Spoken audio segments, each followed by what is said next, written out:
Hey guys, here's just another update on another element of what's going on at Grace and Truth. And this one is maybe a long awaited update for some of you guys. It's about what's going on with Grace and Truth and the Southern Baptist Convention and all of that. I wanted to put this video out a while ago, but I had my family stuff that kind of blew up in Seattle, and I had to be there for that. So I didn't want to put this video out because I wanted to also be around for the follow-up video where I answer any questions you guys have. So sorry about the delay on this, but let's get down to business. So a few weeks ago, I guess it was about a month ago now, 5 of us went down to Nashville for the conference for the Southern Baptist Convention, which was over 20,000 people. It was crazy. But we went down there because that's where the votes were happening and the policy decisions and the elections and the resolutions and whatever.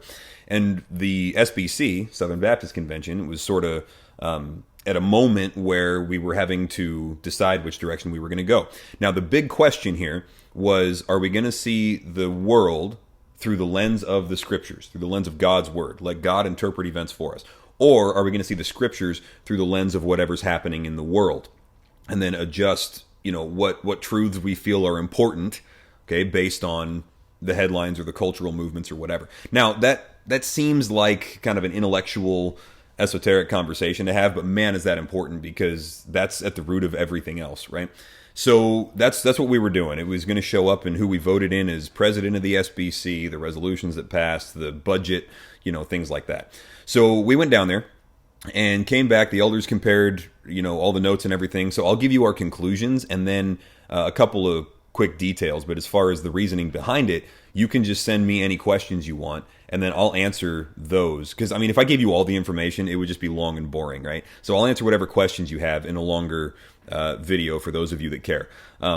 But yeah, conclusions are here. The question I've been getting is, are we leaving the SBC? Okay, here's the answer. We have withdrawn support for the Southern Baptist Convention on the national and the regional level. I'll talk about the local level here in a minute.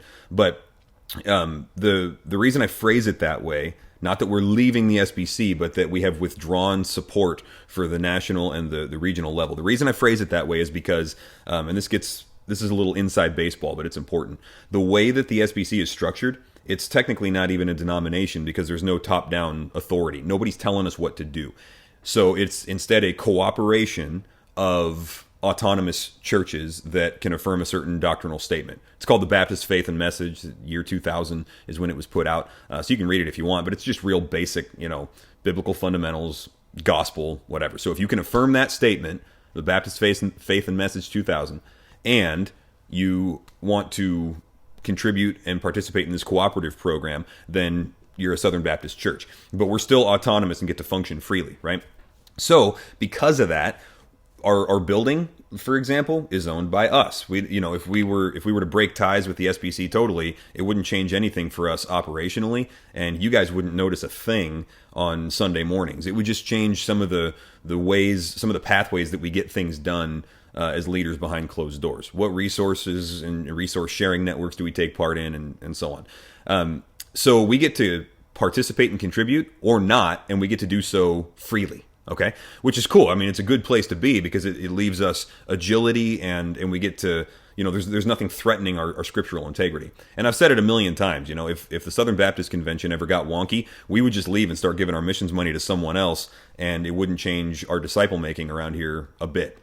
So has the SBC gotten wonky? Well, in some ways, yeah, but the question going down to Nashville was, we know that there are problems, right? Are the problems fixable? If they are fixable, do we have the ability at Grace and Truth to help fix them? Or do we just have to wait and see and contribute to the problems financially in the meantime, right? And so what we've decided is that the problems are entirely fixable. Okay, the problems are like some bad leadership and things like that, and these guys can get rotated out. For example, the president that got voted in, Ed Litton, we're not a big fan of this guy because what he believes and teaches goes against a lot of what we believe and teach here at Grace and Truth. So we were not thrilled about that decision. It's a problem, but that could all swing back the other way next year. So it's a problem, but it's not a permanent one.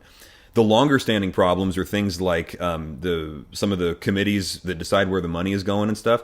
And I got to tell you guys, in an organization as big as the SBC, there are committees upon committees upon, And some of you guys on leadership at Grace and Truth know how I feel about committees. It's like, oh, like it's just that word. It's like, how did they fit so many letters into a 4-letter word? But I mean, you got to do it in a ship this size in order to steer it, right? So for one example, the executive committee is the one that really kind of controls the purse strings in a lot of ways. We send money to the Southern Baptist Convention, and the executive committee ferrets out where all that's going to go. Well, they've made some decisions that it's like, we don't want to contribute to that, but we don't have a choice. If we send money there, that's where part of it's going to go there. And so, like an example of that would be the seminaries. There are 6 Southern Baptist seminaries. 4 of them, from what we can tell, are doing really good work. 2 of them are not. They're focusing more on what they call racial reconciliation, but really it's just critical race theory garbage that they're throwing down the throats of the students. And it's like, we don't want to fund that. I don't want to send students there. Some of the seminaries are doing really good work. I was surprised and really impressed, by the way, with Midwestern Seminary, which, shout out to Mike Eddy. I think that's the one where you just got your degree. So way to go, man. But then 2 of them, it's like, I'm not sending you a dime, and I'm not sending you a student either anymore. So the problem is, you contribute to the cooperative program, you just put it in the pot, and the executive committee sends it out places. Their leadership is a problem. The chairman of the executive committee is a big problem. We caught him just like, basically with his pants around his ankles, lying to everybody there. I don't know anything about these accusations, whatever. They actually called for an investigation on the executive committee, and it passed almost unanimously. People were like, yeah, figure out what's going on with those guys. So they might clean some house, and that could work. And by the way, the Southern Baptist Convention has done that before. Back in the 80s, late 70s and 80s, the SBC had gone completely off track in a lot of ways as far as biblical inerrancy, biblical authority, and so on. And then through the 80s, there was a fight to get it back. And in the early 90s, it actually worked. And so, and a lot of those guys are still around. So we've seen this work before. We just don't know how it's going to turn out. So because of that, we don't have to start flipping over tables and change our documents and stuff. We can just say, hey, until such a time as you guys clean some house, we're not contributing to these following things. Now, because the problems are fixable, and because we're in a position where we get to participate or not participate freely, then we can just kind of sit and wait and watch. Now, while these problems are fixable, one of the problems is that we don't have a voice there, right? We're in the Northwest. It's not really like geographically significant. Nobody listens to us up here, and we're a small church. And so, like, what do we do? Keep sending them $15,000 a year? I guess it would be more like 18 or 20 total on all the different levels.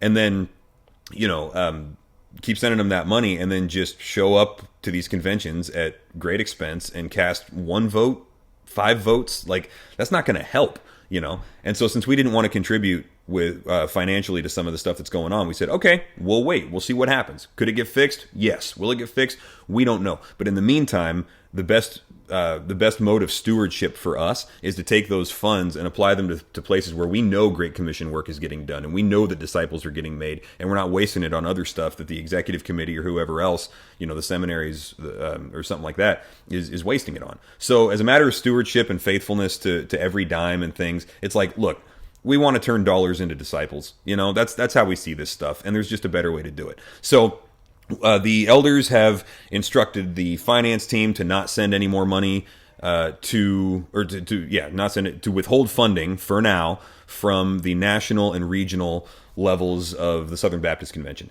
Now that leaves the local level. Okay, the local level, we have the Columbia Basin Baptist Association, the CBBA.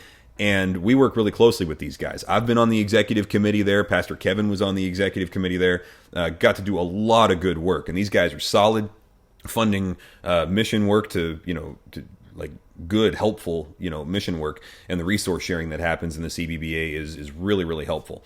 So I called them up and I said, hey, when we send you guys money, because a little portion of when we send you guys money, how much of that goes up to the regional or national level? And they said, absolutely zero, actually. There's no formal, ties there. It's just a local cooperation of churches that affirm the Baptist faith and message. And it's like, oh, okay, cool. So we actually, with integrity, still get to contribute with our local Baptist association without funding the things that we disagree with on the regional and national level.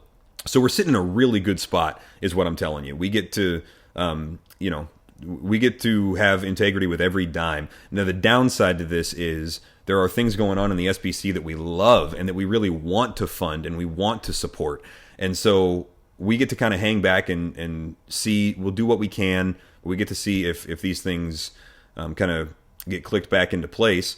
And, we'll help and vote and do whatever, but it's like not a crusade that we're able to really make a big dent in. So we're just going to make disciples here with us. And then at such a time as like I said, house gets cleaned and we get to start contributing again, I really hope we get to. So again, are we leaving the SBC? We don't need to right now.